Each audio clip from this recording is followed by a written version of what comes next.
There were two of us, me and my friend Sasha. We spent the whole summer in the village. There wasn't much to do there. And in the forest we had an abandoned camp, which stopped working back in 2007. The only guard was a drunk, and instead of guarding the territory, he was constantly sleeping off somewhere.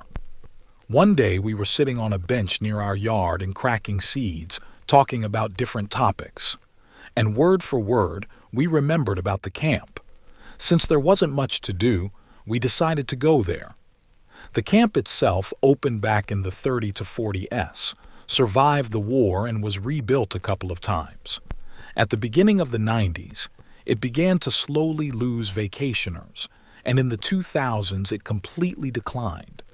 Then he was reborn and worked steadily from 2003 to 2007. After that, there were again several shifts for orphanages and disabled people. Then they bought it and soon abandoned it completely. It was sealed in 2015, but brave guys like us broke open all the doors, broke the windows, and someone took various things out of there. The camp itself is located in the forest and has a fairly large area. When we arrived, there was a gate in front of us, but climbing over it was not difficult for us. There were a lot of brushwood and anthills around. A little further on is the boiler room and observation tower. There was also a security post there, which fortunately was not there. Then came the buildings, all gloomy, with faded paints and broken glass. There were hundreds of inscriptions on them. Jeremy was here, Kevin dumb, Laura plus Max, and so on. Then we found another working swing. We were swinging on them and suddenly noticed that one of the buildings was open. This is quite strange because usually doors are nailed over time and have to be broken down again. The wind blew and the door opened slightly, as if inviting us to enter. We got quite interested. We went there. Building number 1, Sasha read. Well, let's go. We entered. There was a long corridor lined with shabby drawings of classic cartoon characters, Cheburashka, the wolf and the hare, and so on. There were a bunch of lockers and chairs around. Suddenly we noticed one strange thing. The floorboards lay as if someone had torn them out and put them back. We became interested and we took some kind of piece of iron and picked up the board. She gave in and the skip and I were able to lift her. In front of us a staircase appeared somewhere down. We looked at each other. "Shall we go?" I asked. Went. The steps were made of red brick and they were quite old, covered with moss. We were going down. It was dark around and I turned on the flashlight on my phone. It was some kind of tunnel that led to an unknown destination. There were no writings on the walls, which meant that most likely we were the first here. We reached some strange room. Since the flashlight did not illuminate the entire room, but only a part, at first we saw some chains sticking out of the wall. Then I turned the flashlight to the right. A scream of horror stuck in my throat. On the wall, in these chains, hung a skeleton. He was wearing a pioneer outfit, a shirt, a red tie. The skeleton clearly belonged to a child younger than us. Then I pulled the flashlight and saw more piles of bones, among which there were even some that could only belong to a preschool child. And among these bones we saw a bowl. They were in a bowl, the rest were scattered around. And then an incredibly terrible thought came into my head. These bones had been gnawed. There is a bowl. Someone ate them. Taking a closer look, we noticed, not far from the bowl, heaps of claw marks, more than a centimeter thick. At first we looked at all this for a few seconds, then we looked at each other. I've never run so fast before. In a couple of seconds we flew out of this damn building. Suddenly I tripped over something. Among the leaves lay a photo album. For some reason I picked him up and we rushed on. Only outside the camp did we open it. You know, it would be better if we didn't do this. There were black and white, rotten photographs on it. There were children on them. They were in chains. In one of the photos we recognized the room where we had already been, and in a dark corner we noticed something. It was not a person. a barely visible creature with terribly long arms and dark bald skin. There was no video of his face. In the evening, I remembered why the camp was closed. In some newspaper, I briefly saw that children in the camp began to be sold. There were also stories circulating around the village that a strange howl was sometimes heard in the camp. But most of all, I was frightened by the story of a hunter who claimed that he saw something running on 4 legs from the direction of the camp, looking like a half-man, half-toad. He said that he had very long legs. I couldn't sleep all night. I myself remembered hearing this howl when I was little, lingering, more like a human cry. I still have this album to this day. It's already been 4 years since I began to get involved in digging and abandonment. This strange interest developed in me back in childhood when we, being little reckless boys, climbed through the warehouses of an old factory located not far from my high-rise building. And what's surprising, for all the times that we crawled through these ruins, none of us even had a scratch. Remembering this now, you involuntarily shudder. How many times could you have wrapped yourself around the reinforcement sticking out of the concrete slabs? How many times could you have cracked your skull by falling from a flimsy, dilapidated masonry? And nothing. Everyone is alive and healthy. They say correctly, a fool has his own guardian angel. Now, at the age of 21, I have not lost my former enthusiasm, but I have begun to take this matter much more seriously. During this time, I managed to acquire everything necessary for such sorties: waterproof watches and flashlights, a raincoat, flares, safety belts. I even managed to get a helmet. My arsenal can be listed endlessly. And how many different places have I visited in my time? Slaughterhouses, dilapidated barns, and secret invisible military training grounds, hidden from human eyes. I can't remember everything. My parents didn't know about my hobby because if I told them about it, they would certainly hit me in the face. So I tried to keep silent about this as much as possible. You shouldn't think that I was the only one interested in this topic. My partner and part-time classmate Jenya took part in the forays with me. It was on his leads that we most often went to sites. One day, I received a call again that made me doubt and rethink my hobby. It was Sunday, as lazy as always. As usual, I sat at the computer and read some articles about UFOs and other crap. Suddenly, the phone on the table vibrated. Turning the screen towards me, I saw the large letters, Albert. I accepted the challenge. "Jeremy, there is a case," he chattered enthusiastically, not even bothering to say hello. "Hello, what did you want? I hope this is really something worthwhile," I answered jokingly. "In short, I found this here.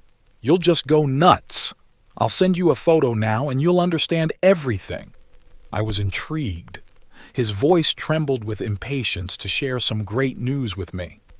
A few seconds later, a clicking sound alerted me that I had received a message. I opened our correspondence. There really was a photograph. It showed a large concrete structure taken from a satellite. The thick green foliage made it impossible to see it completely. It was located in an equally large fenced area. "What is this, Albert?" "This is an abandoned children's pioneer camp, Friendship. It was closed due to sanitary standards or something like that. According to the leads that I managed to dig up, there is some kind of evil spirit or something like that in it. I suggest you go there in the coming days and check everything yourself. 2 personalities were fighting deep within me, the digger and my soul. If the first one was instantly fired up by this idea and was eager for adventure, the second one, on the contrary, dissuaded me. But, as you probably already guessed, the digger in me took over. When are we leaving? You can do it tomorrow. You just need to arrive very early before the guards take up their posts for the day and quickly inspect everything there. How will we get there? Judging by his coordinates, he is in the middle of nowhere. Don't be afraid for that. My grandfather lives nearby in a village. Let's ask for a Neva and let's go. And to the village, alas, only by bus. Tomorrow you can leave on the 116 closer to midnight, arrive in the village by 2 o'clock in the morning, and from there, in about 40 minutes, drive to the camp itself. I've already found a short way. My friend's enthusiasm and preparation amazed me. He had foreseen and calculated everything. For some time I still mentally hesitated, understanding the unreliability of the plan, but in the end, I still agreed. Great. Then tomorrow we will meet at the bus stop at 23:30. Do not be late. And then our sortie cried. Fine. Then I packed my backpack. With these words I hung up. On the one hand, it was somehow alarming inside. On the other hand, what didn't I see there? How many times have we been to places worse than this? And nothing. They're alive. Yes, and I'm considered an experienced digger. These thoughts calmed me a little. I spent the entire next day in some strange excitement, as if I was going to the site for the first time. Such a pleasant shiver and chill inside. I stocked up on canned goods and crisps for the road at the store near my house. You never know. Having placed them with my equipment, I began to count the hours until the exit.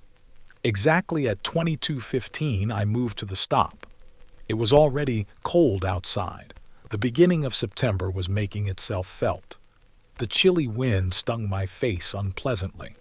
Having walked through half the city, I reached our meeting place, where Zhenya was already waiting for me with the same huge backpack on his shoulders. We greeted him and began to wait for the bus. After about 10 minutes, the bus creaked to a stop next to us, and we went inside. I won't describe the trip since we got there without incident.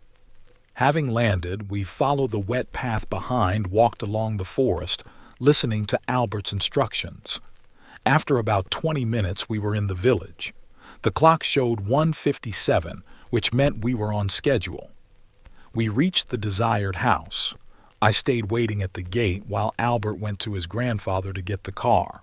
After some time, a purple Ford with powerful arches and spotlights on the roof stood in front of us. Albert's grandfather was a hunter, so he definitely wouldn't have denied himself such bells and whistles. Having said goodbye to him, we threw our backpacks into the back seat and set off along a wet road that looked like muddy jelly. We were thrown around the cabin like kittens, and Albert, like a true Schumacher and even with an awl in his ass, didn't even think about slowing down. I have already managed to curse my companion and myself 5 times for agreeing to go, but soon a grove of trees appeared in the distance and behind it that same concrete colossus. We drove into the bushes and turned off the engine. Having left the car, which had turned from purple to brown-yellow, Zhenya and I, taking everything we needed, went to the gate. Having opened the rusty lock, we entered the camp territory. It was bigger than I thought. On a large, grassy concrete platform in front of the building, there were rotting basketball hoops, and not far away one could see swings, counselors' houses, a football field, and the like. There was a lot of garbage on the territory, various packaging of chips, broken glass, and cement chips. Apparently, looters still often come here. This was confirmed by careless graffiti on the walls of varying degrees of age. Now, 2:50. We have 3 hours. After that, let's reel in the fishing rods, Zhenya reported cheerfully, looking at his watch. We went inside. The darkness pressed on me. We lit our lanterns and moved along the first floor. Walking to the right, Zhenya led us to the dining room, which was as dilapidated as everything around. The tables were overturned. The glass was broken. The dishes and other joys had long been stolen by the local punks. Water dripped from the ceiling onto us, and crushed tiles crunched under our feet. The gray walls with streaks did not inspire anything good. I wanted to get out of here as quickly as possible, but my companion seemed ready to stay here all night. And why do I have such fear of this place? These thoughts did not give me peace. Zhenya's eyes were burning. He pushed me forward and walked along the long corridor located in the eastern wing of the building. Here on the wall you can see a shabby mosaic of Lenin in profile. Here is a desk without two legs. Here are rusty iron beds with rotten mattresses. Here is a pioneer tie. Stop. So he caught my attention. The red fabric hung on a piece of glass from a broken frame. I came closer, constantly crunching glass from broken bottles and crumbs of crumbling concrete. Taking the tie off the shard, I examined it. The tie is like a tie, only a little dirty, but ... it wasn't damp or rotten. This bothered me even more. It felt like it had just been made a day ago and hung here on the window. Zhenya also looked at this miracle with curiosity, trying in his head to give a rational explanation for this. But alas, he never expressed any of them, because behind our backs the pioneer bugle echoed throughout the building. The sound echoed through the empty corridors and flights of stairs, leaving us in a daze. A second later came the sound from the upper floors, the hubbub and laughter of children. It was clear that Zhenya also turned pale. That means I wasn't crazy. The hubbub was getting closer and closer as the voices descended to the first floor. We still stood in a stupor, unable to move. And then the unimaginable began to happen before our eyes. A pack of children rushed along the corridor through which we got into the room. They were of different ages, girls and boys, and everyone is dressed like pioneers. We looked in a daze at the doorway, and there were children's silhouettes rushing by. Suddenly the boy who was the last to run stopped in front of us. Corpse sores were visible on his face, and his clothes were rotten and full of holes. The knees and elbows were bleeding, and a purple stripe appeared on the neck. He looked at us for several seconds and then abruptly jumped up and walked towards us with a lame, unnatural gait, holding out his arms and laughing loudly. Our nerves gave way. We jumped out of the window onto the street as if scalded. Fortunately, it was the first floor. Plopping down on the ground and breaking my shoulders, I was about to run to the car, but Albert, with a sharp movement, pulled me back and put his finger to his lips. A terrible sight opened before us. The same pack of children stood on the basketball court, but only in exactly 3 ranks. All of them had their backs turned to us. Suddenly, a female figure appeared from somewhere out of the darkness. Out of the darkness, hobbling out, came, as we understood, a counselor. She slowly walked up to the crowd of children and smiled disgustingly, showing yellow, rotten teeth. The woman carefully examined her squad and took out a forge from behind her back. We probably heard him. Her chest filled with air, wheezing and squelching. The deafening sound of the bugle rang out again. We didn't even have time to think about anything when the same guy with the mark ran out from around the corner of the building, mud on his neck, and obediently fell into line with the others. We looked at it as if spellbound. Everything happened like in a silent movie. Holding our breath and not moving, we began to watch what would happen next. Then she nodded and commanded in a hoarse voice, "Stop charging!" The children, like puppets, spread out along the entire length of the playground and began jumping up and down, spreading their arms and legs to the sides. Even from such a distance, one could hear the crunching of bones and the chomping of rotten, bluish flesh. Everything would have continued like this if it weren't for that boy with the stripe on his neck. He broke ranks and went to the counselor, who, meanwhile, was monotonously counting in time with the movements of her dead charges. The boy tugged at her skirt as if hinting at her to bend over. The woman, like a doll, lowered her upper body towards the boy, leaving her legs motionless. Albert and I lay neither alive nor dead, not understanding anything that was happening. The boy was telling her something, gesticulating with his thin, pale hands, and after some time he fell silent and stood rooted to the spot. The woman straightened up with a crunch and sharply turned her head in our direction. The children also stopped jumping. They, like that boy, stood at attention. The counselor glared at us with a dead gaze and then slowly raised her hand and pointed at us. These little geeks immediately reacted by turning their heads 180 degrees. Bruises appeared on their necks, and small, sharp teeth like needles appeared from their mouths. We, without waiting for them, took off running. Behind me I heard the stomping, grunting, and growling of these fiends of hell. A child's throat would definitely not be able to reproduce the animal roar that we heard. The counselor also came after us, getting down on all fours. Her head hung limply on her shoulders, covering her face with tangled, dirty hair. It seemed that she didn't need her eyes to navigate the terrain. She drove across us and also squealed terribly, making the disgusting sound of twisted joints. Albert ran ahead of me, but I didn't lag behind. The creatures wanted to encircle us. And just as we wanted to go straight to the gate, these ghouls appeared on our way from around the corner of the camp. They grinned greedily with their mouths, dripping saliva and boring into us with eyes as black as oil. Albert backed away, and I didn't know what to do. But then my partner grabbed a piece of brick and deftly threw it at the ode of reptiles. The small creature, not having time to dodge, fell to the ground with a broken skull, and while all the other creatures stood in confusion, we set off for the exit. Again we heard a roar and hiss behind us, and as soon as we were a couple of tens of meters from the gate, Albert fell to the ground, breaking his nose. I turned around and tried to run up to him, but he yelled, "Run!" My frightened consciousness at that very second accepted this command and automatically rushed towards the gate. Only after running out of it did I turn around, but only then to see how these creatures, stained with blood, tore my friend alive, rumbling and slurping.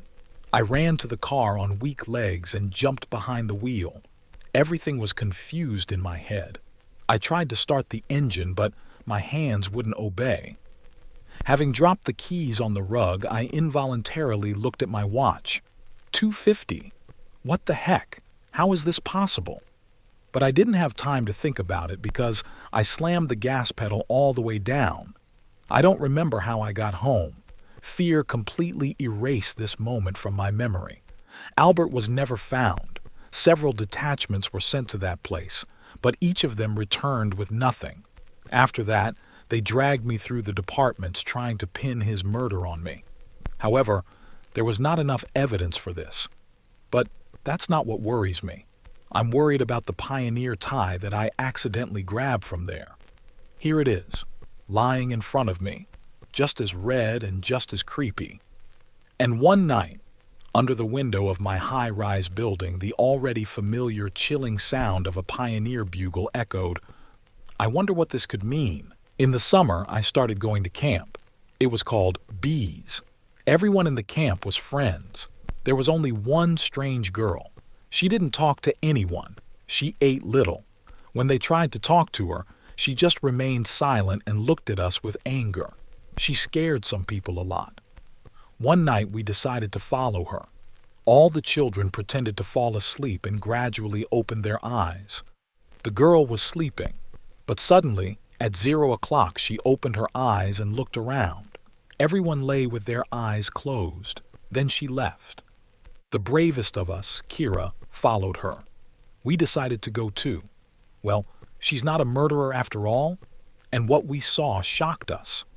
She pulled the knife from her stomach and plunged it straight into the counselor's forehead. She headed straight to our room. Luckily, we managed to escape and go to our beds. In the morning, we all woke up around 5. This girl was sleeping. We went to the counselor's room and saw her dead. There was a knife in her forehead. We got scared and called an ambulance. They arrived and said that she was already dead and there was nothing they could do to help her. We told the ambulance the whole truth, but they just laughed and said that it was a great idea. We decided to get rid of this girl. But how? While we were thinking, she woke up and asked for water. We brought her a glass of water. While she was drinking, Kira abruptly grabbed her hand. Horror! The hand was covered in scratches and blood. We asked, how? She said she cut her hand and that's it. But we didn't believe it and shouted in unison, "You are a murderer! You killed the counselor and you're still lying to us!" We've been watching you. Yes, I killed her. Soon it will be your turn." And like a ghost, she disappeared. And we were shocked. For the next 15 days, we were in fear. On the 16th day, Marina had a dream. At exactly midnight, we were all standing under the moon. The shadow of this same girl appeared on the moon. Everyone started dying one after another. Then she smiled broadly and disappeared. On the 16th day, we went out at 0 o'clock and decided to check. Is it true? We sat for about 30 minutes and decided to go back, but suddenly a shadow appeared on the moon. We ran away in all directions. But every time she pulled the knife out of her stomach and killed everyone. After 10 minutes, everyone was already dead. Only Marina and I were hiding in the camp. The shadow of this girl came to us, but she could not find us.